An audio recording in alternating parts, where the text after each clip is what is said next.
Hey, welcome to this lesson on power chords. I'm Steve Krenz for Guitar Gathering. We're coming at you from Nashville, Tennessee, and I wanted to talk to you a little bit about power chords, what they are, what the most common forms of them are, how to use them in music, and then we're also going to kind of noodle around on some classic rock riffs that that use these power chords. So there's a PDF that goes along with this lesson. Look down in the YouTube description link below and you can download that PDF, and all the examples that I'm going to be talking about are going to be in that PDF. It's completely free, and download that. That'll help you. So let's talk about power chords and how they work. Well, power chords, you'll hear that term a lot, especially in kind of rock circles and things like that. What are power chords? There's a lot of confusion on them. I know major chords and minor chords. What are power chords? Okay, power chords is kind of a slang term that has come into the lexicon, the guitar player's lexicon, about a particular type of chord that includes the root and the fifth, and nothing else. Nothing else. There's no third like there typically would be in, let's say, a major chord, or a fourth that would be in a suspended chord, or a flatted third that would be in a minor chord. This is none of that. This takes out that third, and so you're left with just the root and the fifth. If you think of a C major scale, so if I played a C major scale, C, D, E, F, G, A, B, C, and I take out everything but the root, C, and the fifth, the G, I end up with this little combination of tones. Now, you can play them as it's just two notes. It doesn't matter how many octaves I have of each different note. So you may end up with 7 pitches or so, but there's only 2 notes involved. So whether it's this or this, all of those are the same 2 notes. It's just multiple octaves of each other. So take a look at the first page of the PDF there. All right, look about the middle of the page. There's generally 2 types of forms that these fall into, a 2-string type and a 3-string type. So I'm just going to put these at the bottom of the neck just for illustration here. The 2-string form involves your first finger on the 6th string and your 3rd finger on the 5th string. That's the 2-string form. The 3-string form adds that pinky underneath it. Now, what's great about these, if I crank on a little distortion here, they get a very open sound, very, very wide open sound. Let me put on a little bit of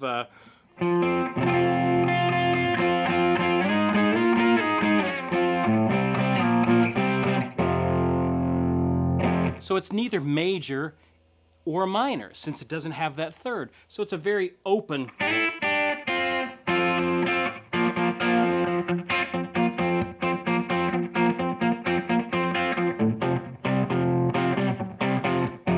So you can have these combinations low. You can have them higher. And each of these different ranges gives a different voice to these power chords, but they're all power chords, just roots and fifths, roots and fifths. All right, so on the lower string forms, these are all typically movable. Now, what I mean by that is they're not employing open strings in these first examples that I give you. Now, I can build them off of the 6th string, the 5th string, the 4th string, the 3rd string, okay? So if I built them off of the 6th string, let's say I'm down here in the key of F, we'll just put them there, on the 6th string, and I played that 6-string root power chord, I have an F, a C, and an F. Okay? I can do the 2-note version or the 3-note version. So that's if it's the 6-string root. Now, if I do it on the 5th string, for like a root that's on the 5th string, it's the same shape. How easy could this be? So let's say I was going to do them, let's say, in the key of B. Here's a B on that 5th string. If I do the same shape, there you go. Same shape.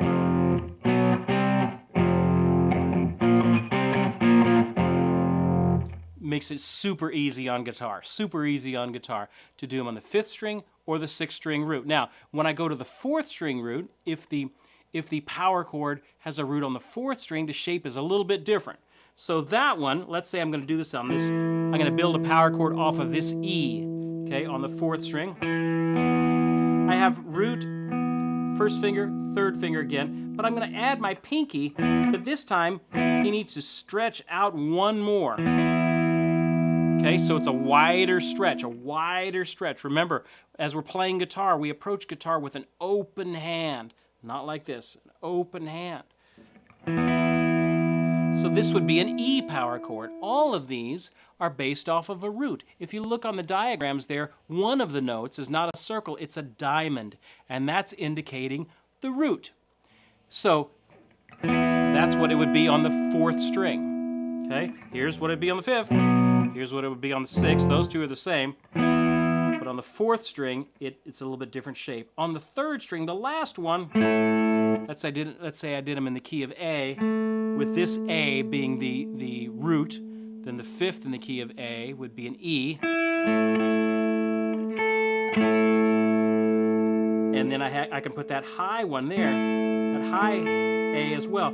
But you gotta bar that pinky, so that may be a big stretch, may be awkward for you to have that sort of a large stretch on them. Well, what good are these power chords? Well, what can I do with them? Well, if I want to get that aggressive rock and roll sound, I can use these power chords. Now, like I said before, they're neither major or minor, so it takes away that sweetness of the 3rd, and all you're left with is this kind of growly. Let me take off the distortion.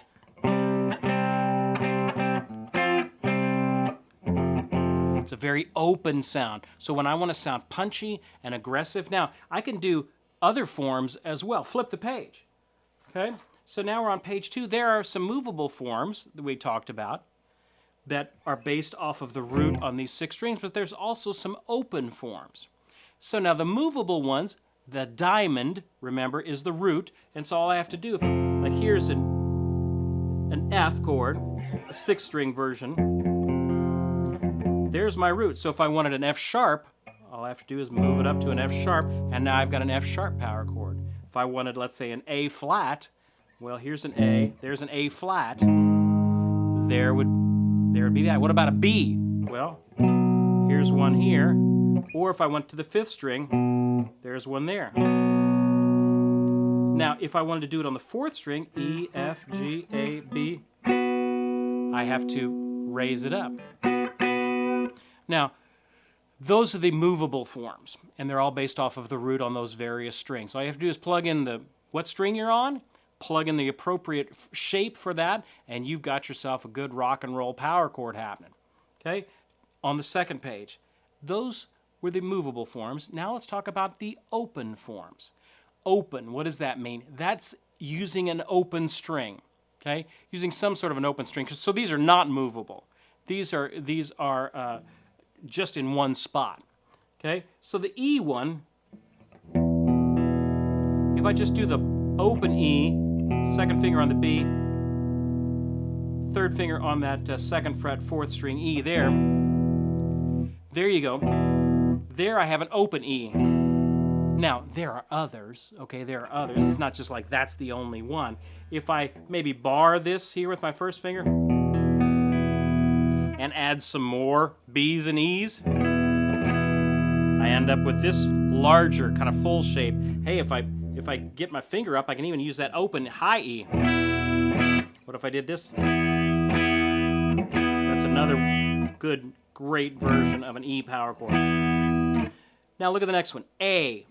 If I have an open A, same shape again, same shape again. If you want to think of it, it's like the bottom half of an E minor, or bottom half of an A minor, that sort of stuff. Now, what do you do with the strings that aren't being used? Basically, all of these are using either the 2-string or the 3-string version. We had that couple other than that large E, and a couple of these open forms. You've got to mute some strings along the way. Well, how do you do that? Well, generally for these power chords, you're generally choking up a little bit. I'm kind of muting a little bit with my hand here.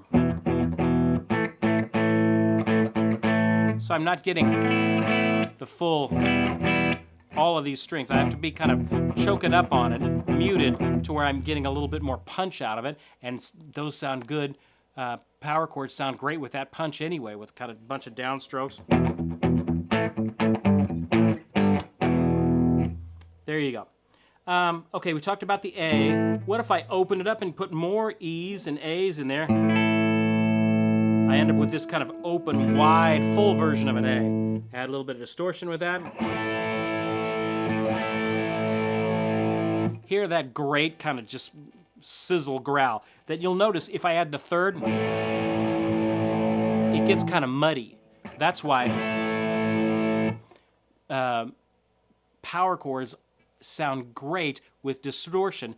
They sound very blocky, very, very open. Okay? So that's an E's, that's some E's, that's some A's. Here's a D.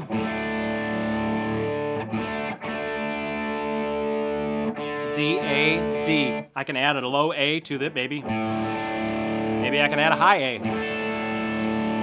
You can hear I'm just the same two notes, I'm just expanding how many I'm using of it. Okay? There's a good open G there.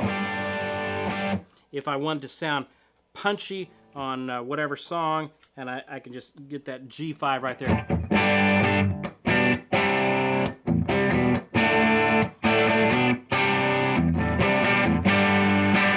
There you go. Now, remember, on these forms, that they add punch and dynamic to your playing. So you don't want to use them. If I was a jazz player, I wouldn't use these. If I was a bluegrass player, I wouldn't use these. But if I'm playing rock or something more pop that I want a little bit of aggression on, I can certainly whip out these power chords, and that's going to give me a great kind of rock sound. Okay. Now I have put down here in the middle of that page, you'll see power chords inverted forms. What? Well, Steve, what is that? Well, here's the deal. Since it's just, okay, I'm going to make you think here for a second, all right? Make you think. The power chords are a root and a fifth.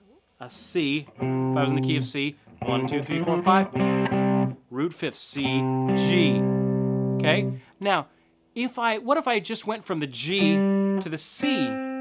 Well, that's actually a fourth. G, A, B, C.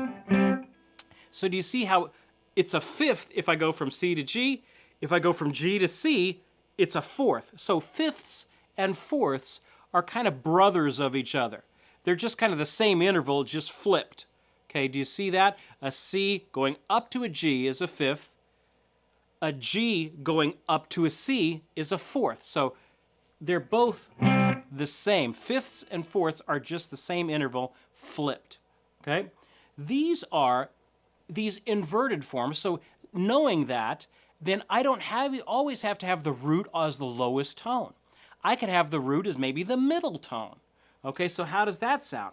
Okay, so if I'm playing this B, a B and an F sharp, okay, what if I added a low F sharp to it?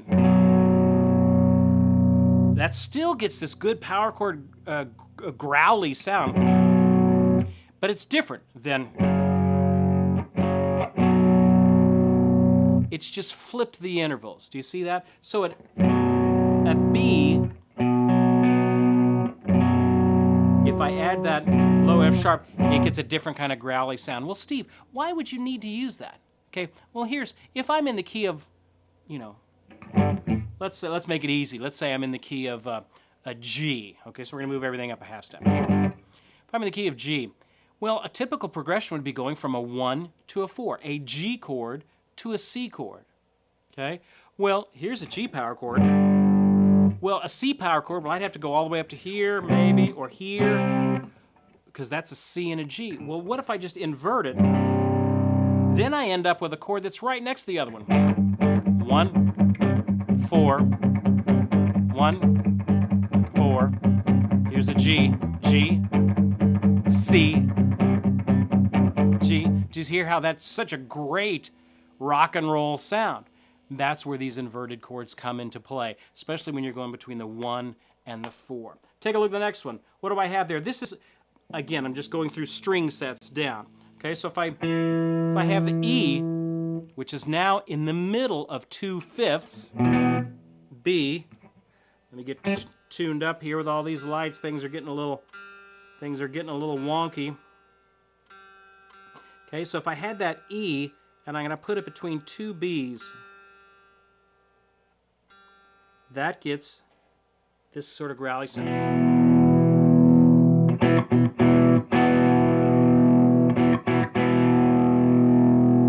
A very cool chord. And again, if I'm going from the 1 to the 4 chord, 1.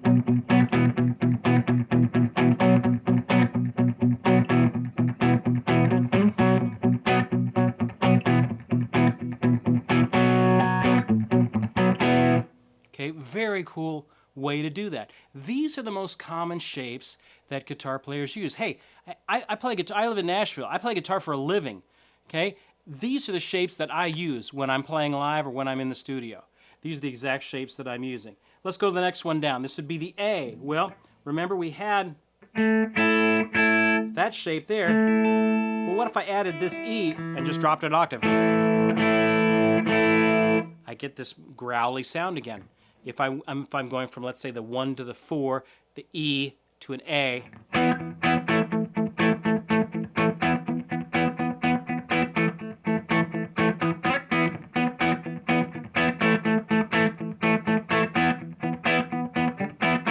Cool, very cool sound. Add a little bit of, let's get some delay happening there. 1, 2, 3, 4.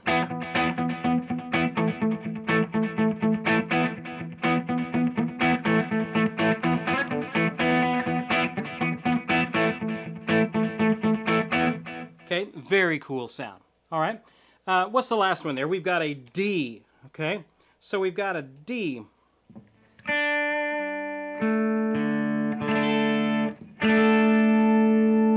Now this one is a little tricky because if you got to think, if that's the 4 chord, then the 1 chord would be an A, and that's a little awkward doing that. But hey, you know what's really good is if to do this, to go down to the A this way.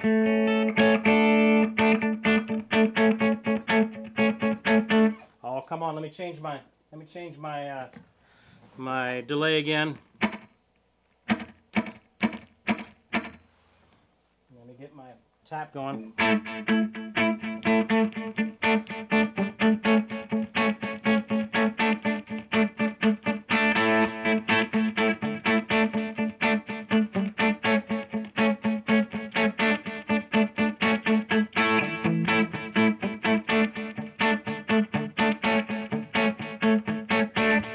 Very cool. Hey, let's crank up that delay. Come on, let's have some fun here for a second, can we?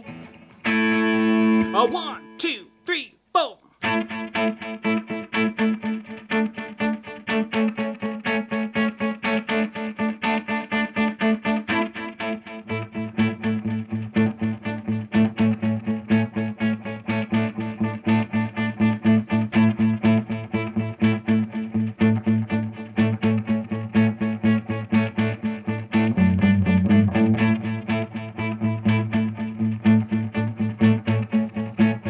What else can I do?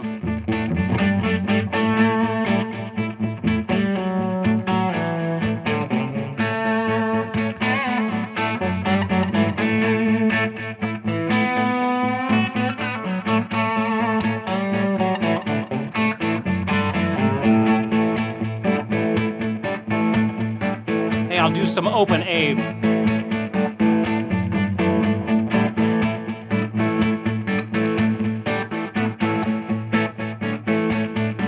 Maybe some high ones.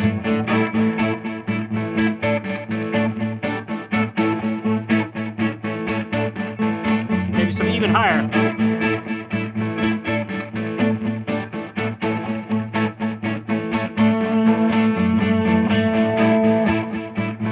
Okay, so a lot of fun you can have with those, stacking these power chords. All right, now, we've talked about movable forms. We've talked about open forms. Now I want to introduce you to another concept. Let me turn that off real quick. Okay, here's another concept. Very important. Basically, why these work on guitar, as I'm getting tuned up here, is they're easy to do on guitar because they're on adjacent strings. Okay, they're usually on adjacent strings. So if now rock and roll is not the only place that you do adjacent string things. You do those in bluegrass. You can even do it in country stuff. So if I did it in country stuff.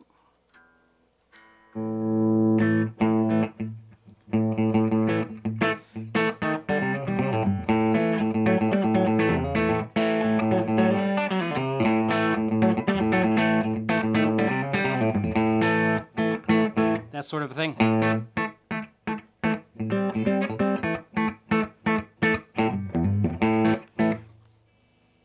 Those little two-note combinations there. Now, they can being power chords, but you could do two-note combinations. What we call in the biz a double stop or a dyad, okay, is the more technical term for them. These dyads are very helpful in some situations.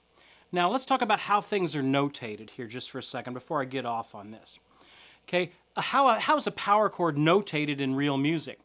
Well, how you see it notated in common day music now is a 5. So if you see like a G5 instead of a G7 or a G6, you see a G5. That is the more formal way of notating they want it as a power chord. Root and fifth. No third, no fourth, no seventh, none of that. Root and fifth. They'll call it a C5, a G5, something like that. Sometimes they'll even call it like a C no third, which that's kind of the same thing too, but it's more often you're going to see it as a C5 if you're reading music. So if you come across a 5, that's what they're talking about. Okay? Now, let's get back to these double stops. I can do these adjacent string two-note things on scales. I can do them on chords. We did them on chords there with a little bit of the two-finger power chords, but what if I had took a regular G minor pentatonic scale?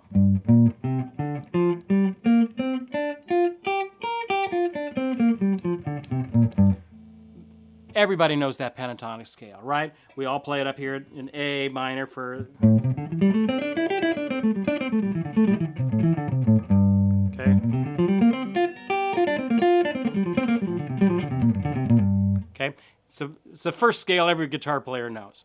Okay, is the minor pentatonic. All right, well, let me show you a trick that you could do with those. If I just play, look at that shape. I wrote the shape down here so you could see it.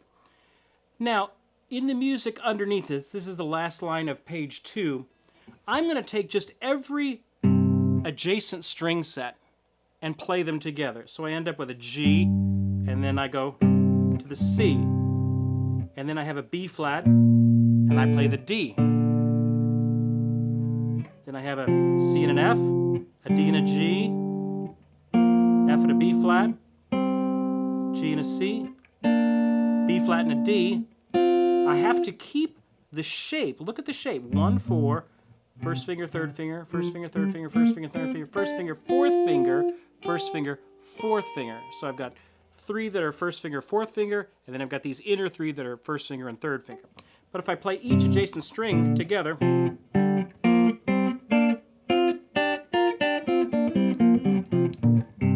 almost gets kind of an oriental sort of a sound. It's because it's made up of roots and fifths a lot. Okay, now fifths and fourths. Remember, they're interchangeable because they're flips of each other. Look at these notes here.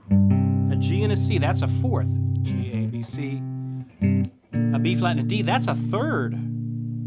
A D to, C to an F, that's a fourth. D to a G, that's a fourth. F to B flat, that's a fourth. G to a C, that's a fourth. B flat to a D, that's a third. That's a fourth. That's a fourth. That's a fourth. So they're almost all fourth, except for those 2 pairs of thirds in there. What I want you to see about that is you can get some really cool sounds with those if you just mess around with them.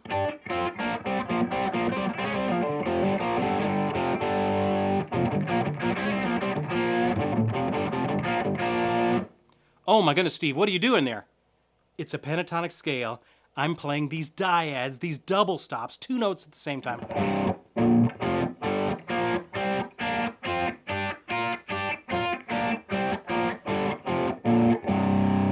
And I can generally play the same kind of licks I could play with my pentatonic scale.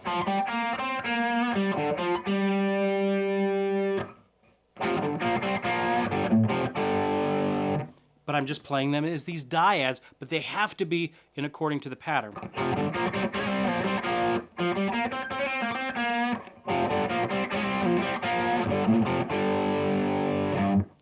Very cool way to do things. Now, it's not just, it's on, I see one of you is mentioning Smoke on the Water. Actually, those are pure fourths.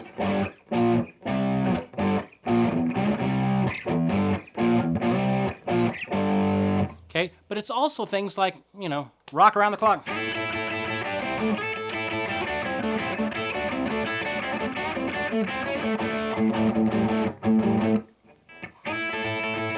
Same thing, these sliding fourths and fifths are all part of this dyad sort of thing.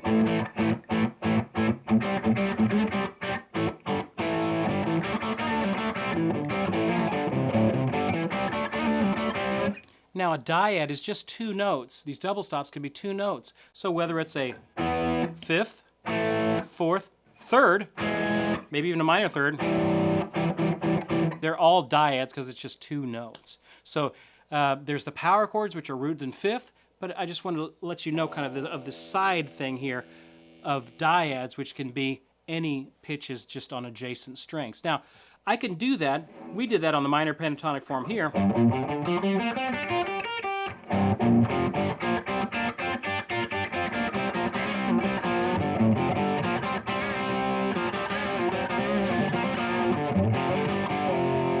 Okay, but I can also, here's another pentatonic form up here. Could I do the same thing here? Yes, I have to change my forms because this shape is different.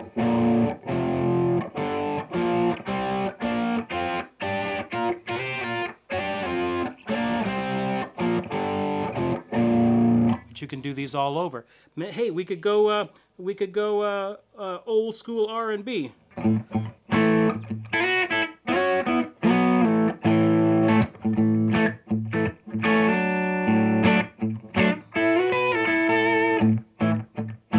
What was that? That sounded cool. Fifths. These are my favorite things to do with these power chords, these dyads. Okay, there are some great licks that we're going to get into the workout part that's going to come up in the next session is the workout. So make sure and join us for that workout in the next session. I'm going to give you some bunch of examples as well as some songs to get into. But I wanted to show you one song to get you in the zone for what you can do with these.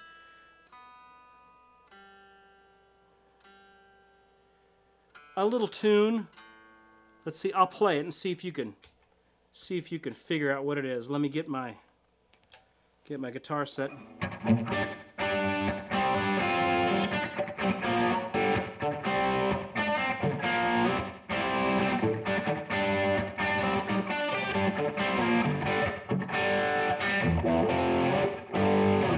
Let me play it without a pick, which is more like the guitarist Mark Knopfler did it.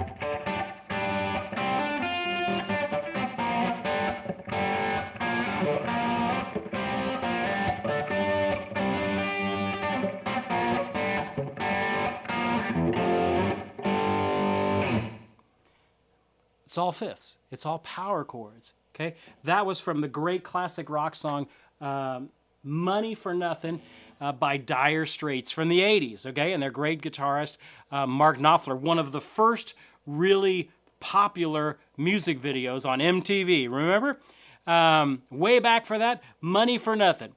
Okay, that iconic lick. You get three, beats into it, and everybody knows this. Part of it is the sound. So now he was using a Les Paul like this. I've got my Jekyll and Hyde pedal, and I'm using the Hyde, the Marshall sort of sound with it. And I've cranked the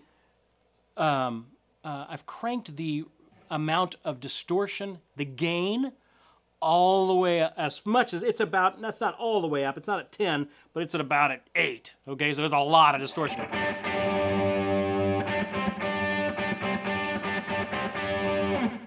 Now, in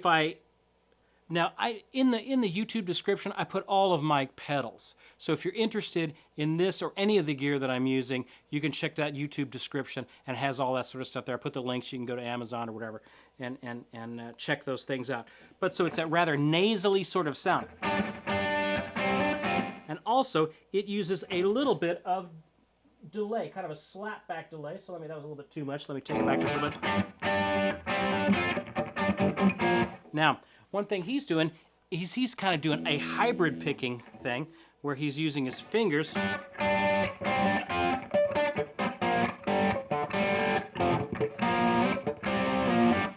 All right.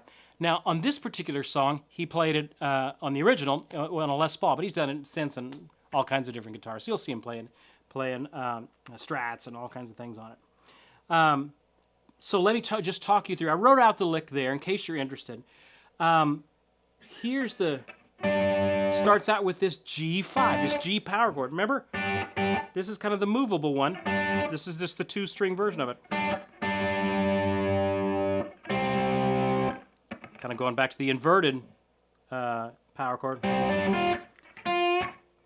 There we go to this flatted 7th there. Now keep in mind, remember those dias that we did?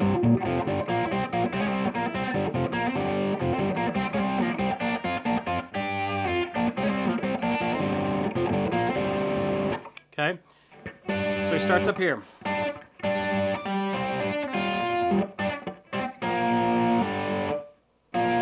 Kind of pulling off from this F and a B flat to the open D and G. What a great growly sound for all of this. Just beautiful.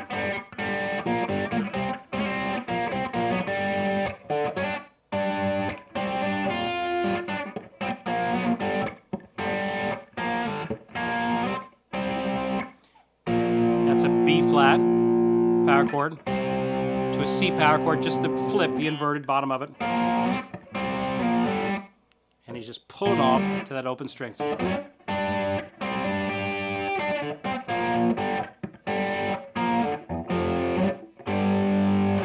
All right, I'll let you work out that lick on your own, and we'll cover it in the next session with the workout, but just some ideas on doing that. All right, let me play that lick one more time, and then we'll talk our last couple of things about power chords. 1, 2, 3, 4.